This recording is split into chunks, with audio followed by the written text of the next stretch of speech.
Samantala, matagumpay na dinepensa ng isang mababatas ang 30 bilyong budget ng Department of Foreign Affairs para sa 2026. Dito'y isinulong ang kapakanan ng mga manggagawang Pinoy abroad. Narito ang report.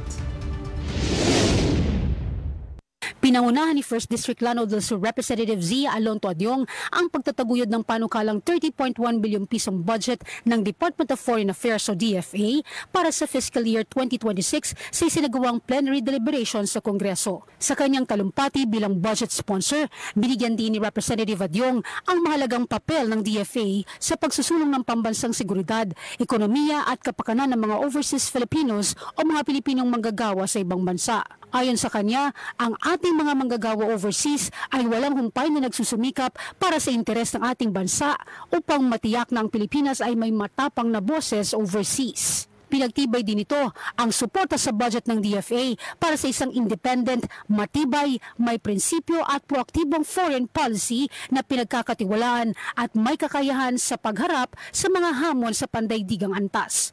Kabilang sa mga prioridad para sa 2026 ang pangunguna ng Pilipinas sa Association of Southeast ASEAN Nations Summit and related meetings, kung saan pamumunuan ng DFA ang political security pillar at pag-host ng 645 na pulong sa iba't ibang bahagi ng bansa.